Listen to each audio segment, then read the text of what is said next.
Assalamualaikum, selamat datang kembali di Guru Gembul Channel. Video ini sebenarnya adalah video yang seharusnya tidak pernah ada, tidak pernah dibuat. Video ini tuh rahasia dan ini sangat privat sebenarnya, sehingga saya selama bertahun-tahun mencoba untuk menyembunyikan kisah ini dan saya tidak mau menceritakan kepada orang lain. Tetapi ya karena satu dan lain hal, karena banyak sekali pertanyaan dan kemudian saya berpikir ulang dan saya mengira bahwa ini adalah sesuatu yang bermanfaat, maka baiklah saya ceritakan. Ini adalah sebuah alasan kenapa saya masih beragama Islam, kenapa saya masih percaya pada Tuhan, padahal saya adalah seorang yang dianggap free thinker, seorang yang dianggap berpikir terlalu bebas gitu. Bagaimana ceritanya? Saya akan jelaskan sebisa yang mungkin saya bisa lakukan dan disclaimer-nya ada di belakang. Tolong, itu juga adalah bagian yang sangat penting. Dan ini pengalaman pribadi saya, Baraya. Jadi ceritanya begini, sekitaran tahun 2002 atau 2002 akhir lah ya, saya tuh mengalami mimpi yang sangat janggal, di mana saya jalan naik motor di sebuah jalan dan kemudian saya terjatuh di situ dan terlindas mobil dan saya meninggal. Itu mimpi saya. Tidak ada yang aneh dengan mimpi itu mimpi yang normal-normal saja, dan saya pada waktu itu juga mengira bahwa itu adalah mimpi yang normal-normal saya, dan walaupun sepanjang hari saya mengingatnya, tetapi saya tidak menganggap itu sebagai sesuatu yang luar biasa. Nah, yang membuat saya heran itu adalah esoknya saya mengalami mimpi yang persis sama, tetapi dengan detail-detail yang ditambahkan. Jadi mimpi kedua itu kurang lebih saya mengetahui kenapa saya jatuh dan terlindas mobil. Jadi ada jalan bergelombang dan kemudian jalan bergelombang itu karena saya melalui dengan kecepatan yang sangat tinggi membuat saya oleng dan jatuh dan kemudian mobil di belakang saya melindasnya. Begitu. Dan ya, oke, mungkin ini adalah memori dari hari sebelumnya yang masuk ke dalam memori dalam mimpi hari ini. Jadi saya tidak mempermasalahkannya. Tetapi hari berikutnya saya bermimpi lagi dan lebih detail lagi. Di situ ada sebuah tikungan, jadi kejadian kecelakaan itu ada di sebuah tikungan, dan di dekat tikungan itu ada warung, yang warung itu tuh ditutupi oleh spanduk warna hijau. Lebih detail lagi. Dan saya menjadi sangat curiga karena mimpi itu intensif selama 1 bulan, hampir atau bahkan sepenuhnya selalu berulang dengan detail-detail tambahan yang membuat mimpi itu semakin hari semakin nampak nyata. Bahkan jalan-jalan yang saya lalui, kemudian rumah-rumah, bangunan-bangunan, berbagai tikungan, sungai, jembatan, gunung, itu semakin kesini tuh semakin jelas, semakin detail. Bahkan saya bisa menyebut bahwa itu adalah Jalan Kalijati Subang. Ke area yang belum pernah saya datangi. Saya ke Kalijati itu pernah, tapi tikungan itu, jalan itu sama sekali asing bagi saya pada waktu itu. Nah, ini membuat saya bingung dan akhirnya saya tuh berpikir bahwa ini tuh bukan mimpi. Saya tuh berpikir bahwa ini tuh jangan-jangan adalah visi saya. Jadi mungkin pada waktu itu saya dianugerahi visi, pengetahuan, penglihatan tentang masa depan, tentang bagaimana kematian saya itu akan terjadi.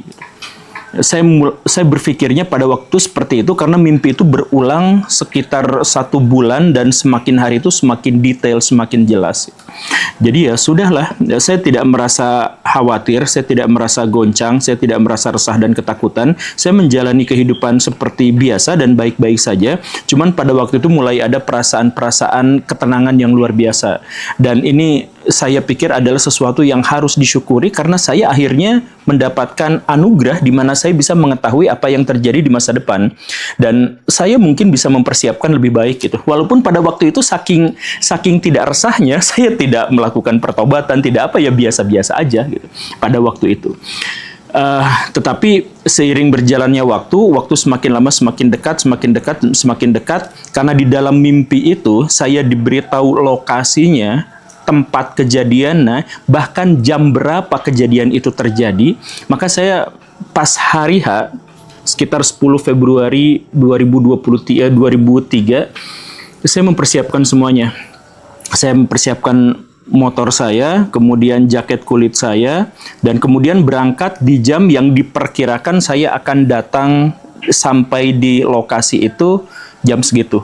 Jadi saya ingat jam 9 itu udah siap-siap pakai jaket kulit dan sebagainya. Kemudian saya berangkat. Saya tidak dalam konteks saya tidak bunuh diri gitu Baraya. Cuman pada waktu itu saya sedang berpikir bahwa karena itu adalah takdir yang diberitahukan kepada saya, maka ya sudah, saya harus jalani itu bagaimanapun gitu. Kalau sudah ditakdirkan seperti itu, ya sudah, saya terima apa adanya gitu. Jadi saya berangkat, dan sepanjang perjalanan itu saya benar-benar bisa mengkonfirmasi semua pemandangan, semua jalan, semua jembatan, bangunan, rumah, rute dan sebagainya, itu benar-benar persis sama seperti yang ada dalam mimpi saya. Persis sama. Dan sampai melewati Subang, kemudian masuk ke Kalijati, sampai ke titik di mana saya mengenal jalan itu, dan kemudian melaju lebih jauh lagi sampai ke titik saya tidak mengenal jalan itu. Semuanya terkonfirmasi, jamnya, waktunya, suhunya, panasnya, semuanya saya rasakan. Dan sampai di lokasi tertentu, saya melihat di belakang saya memang ada truk besar yang seperti dalam mimpi saya, yang itulah yang akan melindas saya. Jadi pada waktu itu saya pasrah, saya tidak berpikir apapun. Ya sudah, ini adalah bagian dari kehidupan saya dan harus saya terima takdir ini. Jadi saya melaju terus, dan di depan saya memperkirakan bahwa di situ tuh ada tikungan di mana jalannya cukup bergelombang, tempat di mana kejadian perkara itu. Jadi saya naikkan kecepatan karena harus jatuh kan, harus jatuh terus kelindas gitu. Jadi saya naikkan kecepatan sampai ke titik jalan itu, dan benar di tikungan itu jalan bergelombang, dan benar ada warung dengan ditutupi spanduk hijau. Tapi pada waktu itu baru saya tahu bahwa spanduk itu tuh spanduk Asia. Ya, tahun 2002, 2003 itu masih ada spanduk Asia seperti itu. Jadi saya ngebut aja di situ. Tapi pada saat itu saya heran kenapa saya tidak jatuh gitu. Dan pas saya nengok ke belakang, ternyata truk itu melambatkan lajunya, ya karena di tikungan gitu. Nah, barulah saya sadar, loh kok saya tidak jatuh. Kok tidak terjadi apa-apa? Lah, saya nungguin di situ Baraya, kapan saya mati? Saya lihat jam. Ini jamnya persis sama, tapi saya tidak mengalami itu. Jadi saya tungguin. Saya menunggu di pinggir jalan itu, di tikungan itu, di depan warung yang ada spanduk Asia-nya itu, ya sekitar 15-an menit lah, 15 menitan nungguin di situ. Saya menunggu apakah ajal saya memang akan dijemput di situ atau tidak. Ya saya menunggu saja, tapi tidak terjadi apa-apa. Dan setelah meyakinkan, saya nunggu beberapa saat lagi, mungkin sampai 20 menit. Ya sudah, ternyata tidak terjadi apa-apa. Saya pulang. Saya pulang, tapi sampai ke daerah yang lebih atas, menanjak ke daerah gunung, sampai di Jalan Cagak. Di situ kan hujan besar, ternyata hujannya gede banget. Saya nggak pakai penutup, saya pakai helm tapi nggak pakai penutup wajah, dan pakai motor. Dan saya pikir ya mungkin saya meninggalnya di sini gitu. Jadi karena itu, dengan hujan deras yang hampir membutakan saya, ya saya jalan aja terus di situ gitu. Saya masih menduga bahwa ya mungkin kejadiannya di sini, mimpi saya kepeleset sedikit gitu. Tapi ternyata selamat juga, dan akhirnya ya sampai sekarang saya tetap ngonten dan bisa menceritakan ini kepada Baraya. Nah, ini sebenarnya adalah pengalaman yang cukup unik. Mimpinya di situ itu sebenarnya terhenti juga sejak saat itu. 10 Februari 2003 itu berhenti di situ. Mimpinya sudah tidak berulang lagi dan sebagainya. Tetapi perasaan ketenangan itu semakin hari itu semakin kuat, semakin intens.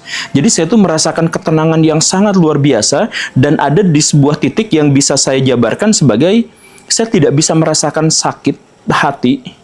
Dan saya begitu merasa bahagia ketika mendapatkan sebuah kebaikan gitu. Jadi kalau dihina, dicaci maki, jatuh, bikin stres dan sebagainya, itu saya nggak ngerasain sakit sama sekali. Tetapi ketika ada orang yang ngebantuin saya atau melakukan hal yang kecil sekali buat saya, hal yang positif, itu bisa bikin saya tuh nangis Baraya. Nangis jerit-jerit histeris gitu. Karena rasa terharu, kok orang mau memberikan saya seperti ini gitu. Jadi ini adalah perasaan di mana saya menggambarkannya sebagai sebuah perasaan di mana hati saya itu dicelupkan ke dalam lautan cinta yang begitu pekat dan begitu besarnya. Rasa sayang, rasa kasih, rasa welas yang tidak terimbangi sama sekali, sehingga saya tuh di sana tidak memiliki kesempatan untuk membenci, untuk untuk tidak suka, untuk sakit. Saya tuh gak bisa ngerasain sakit, saya gak bisa ngerasain apapun, dan justru saya tuh merasakan kasih yang luar biasa gitu. Sampai pada waktu itu saya tuh kehabisan uang, dan saya tuh lagi pengen baca buku. Dan karena itu saya tuh minta teman-teman, ada nggak sih yang mau nyumbangin ke saya buku apa aja lah, bebas, buku saya yang mana aja juga saya baca gitu, karena saya lagi senang baca gitu. Nah, jadi teman saya itu memberi saya buku LKS sisa waktu dia SMA. Itu saya tuh sampai nangis sebenarnya. Padahal dikasih LKS bekas doang gitu. Itu nangisnya tuh luar biasa. Karena rasa haru, karena ucapan terima kasih, syukur yang luar biasa gitu. Jadi itu adalah perasaan yang benar-benar tidak bisa saya bendung dan tidak bisa saya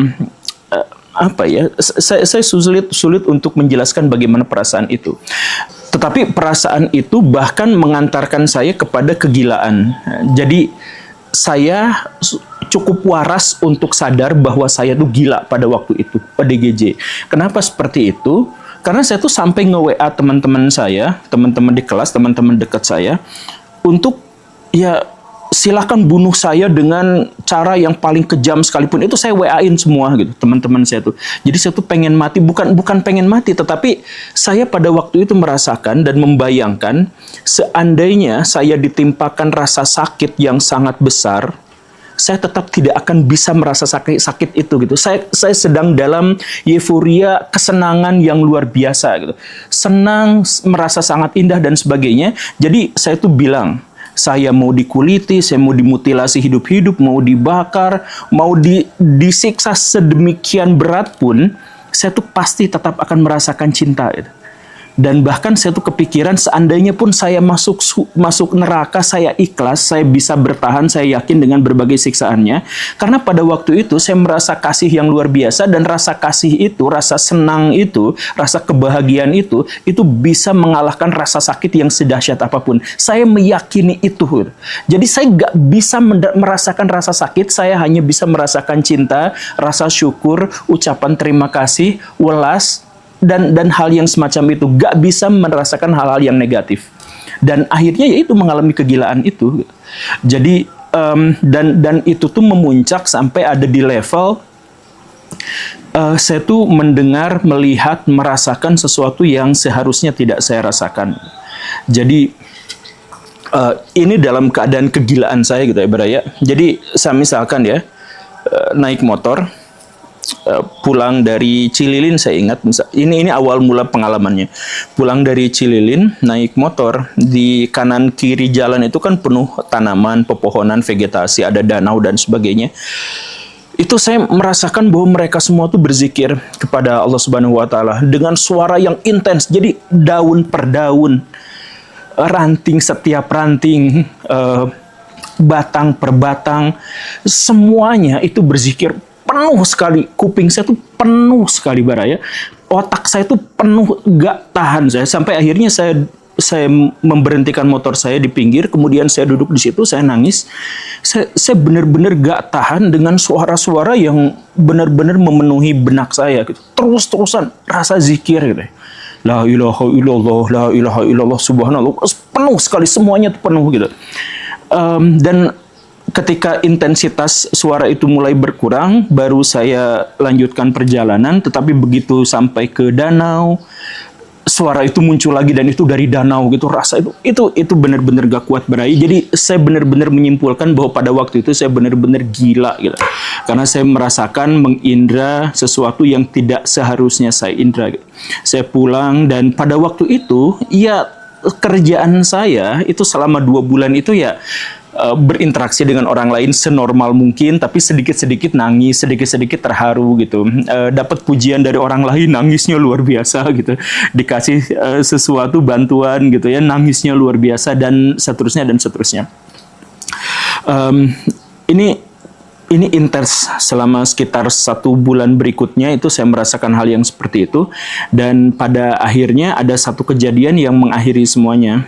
Jadi satu malam setelah saya ngerjain tugas kuliah, jam 9 malam di kos-kosan, saya ngekos di kosan ibu saya sendiri gitu, di kos-kosan, di kamar. saya baru mengerjakan sholat isya itu jam 9 malam. Nah, di situ tuh perasaan itu tuh semakin intens, frekuensinya tuh semakin dekat, dan mulai terdengar suara-suara itu lagi gitu. Suara-suara zikir yang tidak bisa saya tahan sama sekali itu. Dan akhirnya saya sholat, dan pas di sujud, entah saya sujud ke berapa gitu, saya merasakan bahwa di depan saya tuh ada Tuhan dalam tanda kutip, saya tidak tahu itu apa gitu. Cuman saya merasa bahwa di situ tuh ada Tuhan dan menerima sujud saya. Jadi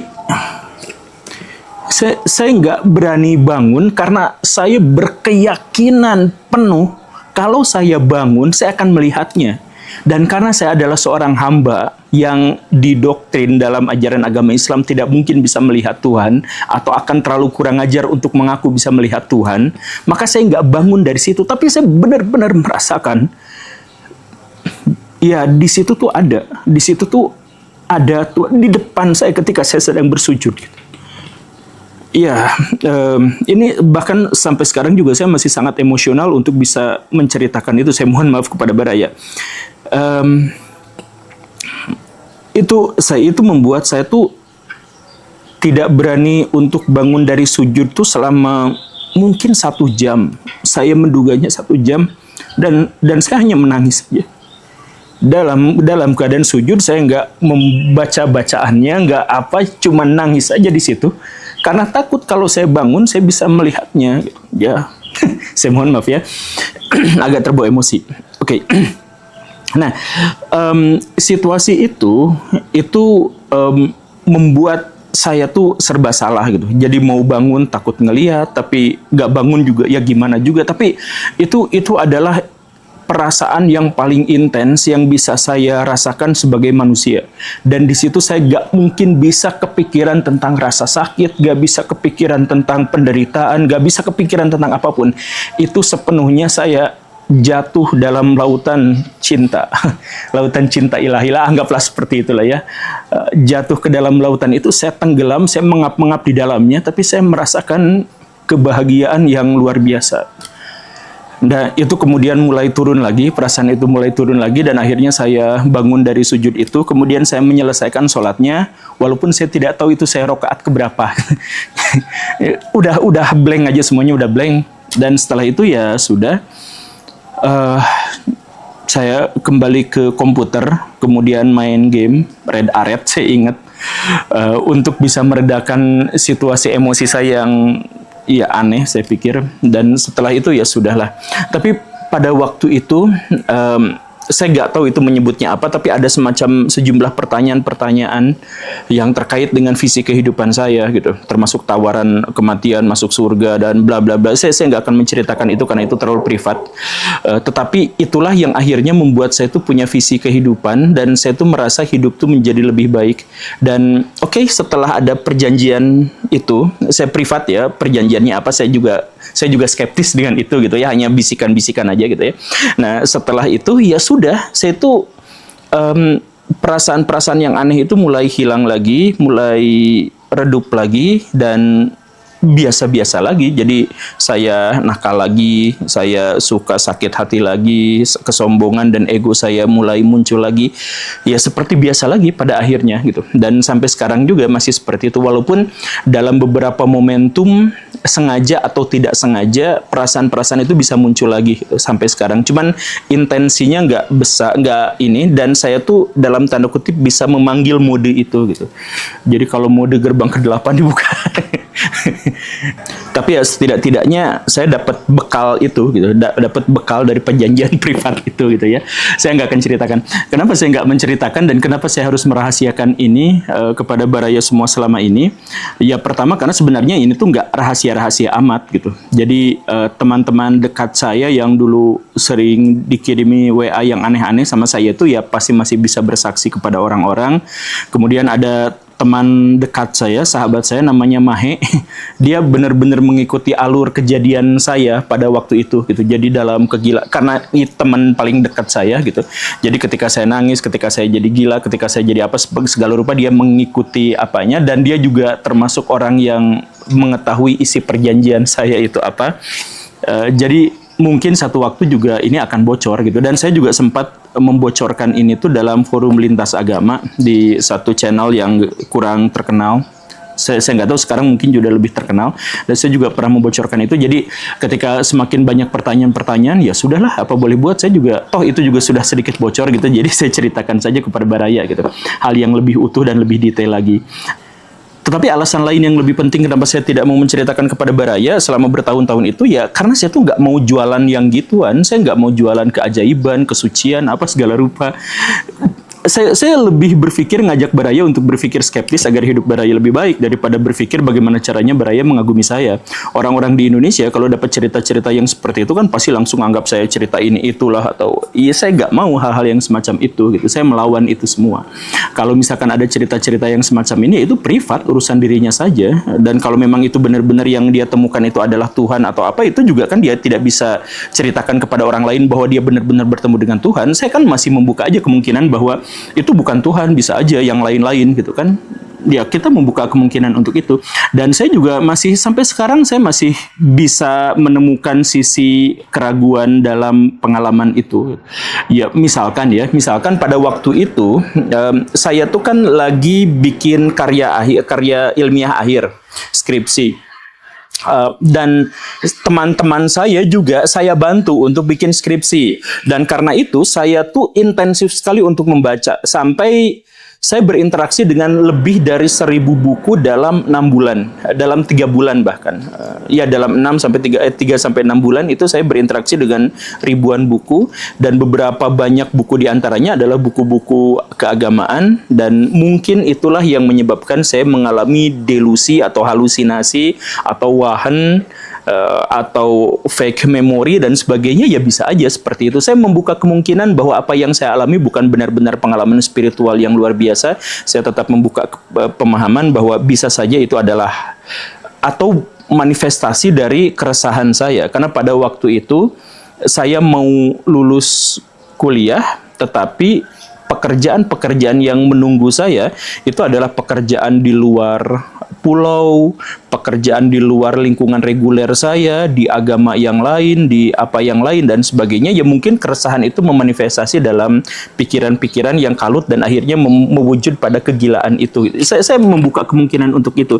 Jadi saya gak juga mengajak Baraya untuk percaya pada pengalaman itu. Sekali lagi itu privat. Cuman kalau kemarin-kemarin itu ada sejumlah pertanyaan kenapa Pak Guru itu masih beragama Islam, saya ceritakan Baraya, ini yang tidak bisa saya sangkal, ini letak di mana saya tidak bisa skeptis terhadapnya, yaitu perasaan itu gak bisa disangkal. Saya bisa mencoba untuk merasionalisasi bagaimana perasaan itu muncul, kenapa perasaan itu bisa ada dan sebagainya. Saya bahkan bisa menyangkal pengalaman saya sendiri. Tetapi bagaimana perasaan itu gak bisa saya sangkal. Bagaimana rasa bertemu dengan satu entitas kosmik yang mungkin diterjemahkan sebagai Tuhan dalam bahasa manusia, itu adalah pengalaman yang benar-benar tidak bisa saya sangkal. Bahkan saya bisa mengundangnya saat ini misalkan, dan itu gak bisa saya sangkal sama sekali. Perasaan itu tuh gak bisa saya sangkal. Dan karena itulah saya merasa bahwa inilah alasan saya masih beragama, karena saya bukan lagi percaya, saya tahu perasaan itu. Saya sekali lagi saya bukan percaya, saya bukan beriman, saya tahu perasaan itu. Perasaan di mana tenggelam dalam lautan cinta ilahi, atau saya nggak tahu lah itu didefinisikan dalam bahasa manusia seperti apa. Tapi yang saya rasakan itu seperti itu, dan saya nggak bisa sangkal itu. Jadi kalau misalkan ada orang-orang yang bertanya kepada saya, kok berpikirnya begitu liberal, begitu free thinker, mempertanyakan soal Tuhan, khususnya yang di episode 1055 itu ya. Sebenarnya saya banyak mengajukan pertanyaan-pertanyaan ketuhanan di banyak sekali video, khususnya di tema-tema filsafat, saya benar banyak, dan orang-orang kemudian bertanya, kenapa sih Pak Guru Gembul tidak murtad aja, padahal pikirannya udah seperti itu. Karena yang saya sebut, yang saya pikirkan, yang saya gagas, yang saya sampaikan kepada Baraya, itu bukan tentang Tuhan.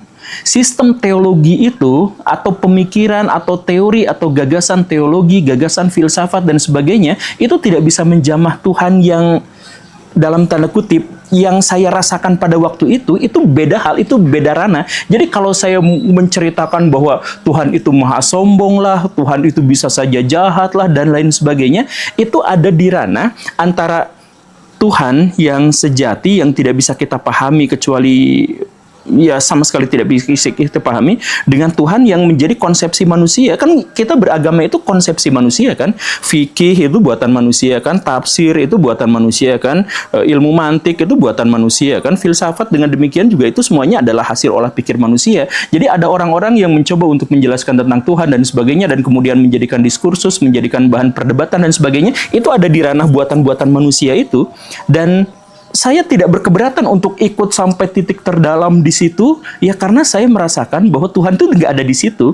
Ini sama seperti gini, Baraya, bisa nggak sih Baraya menghujat, menista sebuah kota yang Baraya tidak pernah kunjungi, Baraya tidak tahu namanya, Baraya tidak pernah kepikiran, Baraya nggak pernah dapat narasi tentangnya. Baraya hujat kota itu, bisa nggak? Ayo kita hujat kota yang nggak bisa dilihat, nggak pernah kedengeran, nggak pernah terdeskripsikan, bahkan nggak tahu namanya, Baraya hujat nggak bisa.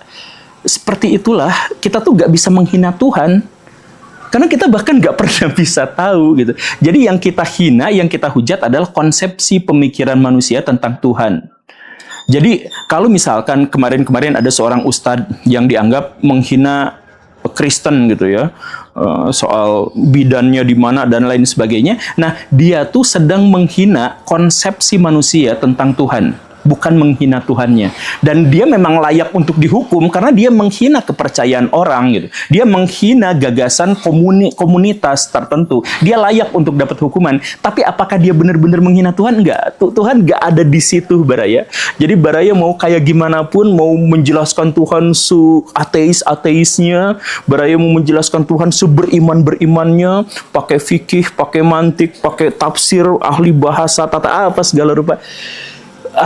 Saya merasa sejak saat itu saya merasa bebas mau ngejelasin tentang Tuhan kayak gimana pun ya santuy-santuy aja, karena itu bukan Tuhan. Dan termasuk juga bagaimana mendekati Tuhan ya ternyata juga bukan dengan ilmu-ilmu yang tadi itu ilmu buatan manusia semuanya. Jadi saya merasa bebas pada waktu itu, Baraya. Jadi saya harap video ini bisa menjawab kepenasaran Baraya tentang saya gitu ya. Kan sering dianggap kontradiktif. Saya katanya free thinker, tetapi kemudian saya masih beragama. Ya, saya free thinker, anggaplah seperti itu, karena saya banyak mengkaji tema-tema yang gak berani Baraya sampaikan. Dan sampai sekarang juga saya tergabung dengan kelompok orang-orang ateis, kelompok orang penghayat kepercayaan yang menyerang Islam dan agama-agama, sekelompok orang Kristen dan sebagainya. Saya bergaul di situ dan saya masuk ke dalam perdebatan-perdebatan paling intens di situ. Ya, tapi saya santuy dan saya nggak punya kebencian seperti para pendebat-pendebat agama itu. Makanya saya sering tertawakan dalam tanda kutip orang-orang yang debat agama itu. Mereka bikin konsepsi sendiri tentang Tuhan, mereka ciptakan logikanya sendiri, kemudian mereka perdebatkan antar ini, kemudian mereka menganggap bahwa itu adalah kepercayaan yang benar gitu. Bikinan mereka sendiri kemudian diperdebatkan sama mereka sendiri pakai jalur a priori pula gitu. Ya udah nggak ada maknanya sama sekali. Jadi debat di dalam agama kaum beragama Islam melawan agama Islam misalkan, atau agama Islam melawan agama Kristen dan sebagainya yang muncul berkembang di TikTok itu, ya silahkan kalian bikin pakai ilmu-ilmu sendiri, logika-logika sendiri, konsepsi sendiri, tapi mengklaim bahwa itu adalah Tuhan yang benar, Tuhan yang salah, dan kemudian saling ejek satu sama lain. Mereka menghina, mereka merendahkan, tapi mereka merendahkan, menghina, menista kepercayaan orang pada Tuhan, bukan menghina Tuhan itu sendiri. Itu ada di ranah yang sepenuhnya berbeda. Itu saja, Baraya. Semoga bisa dipahami. Sekali lagi ya, saya lebih cenderung berharap bahwa Baraya mengabaikan ini. Maksudnya nggak usahlah bikin cerita-cerita berlebihan yang bagaimana-bagaimana gitu. Saya sekali lagi ya, saya bilang mungkin itu adalah fake memory, mungkin itu adalah halusinasi, delusi karena keresahan saya pada waktu itu dan sebagainya, dan itu lebih mungkin Baraya terima kan, karena saya juga nggak mungkin bisa menceritakan bagaimana sebenarnya yang saya alami pada waktu itu, dan bisa saja video ini juga bohong kan. Terima kasih karena sudah menyimak. Saya Guru Gembul. Assalamualaikum warahmatullahi wabarakatuh.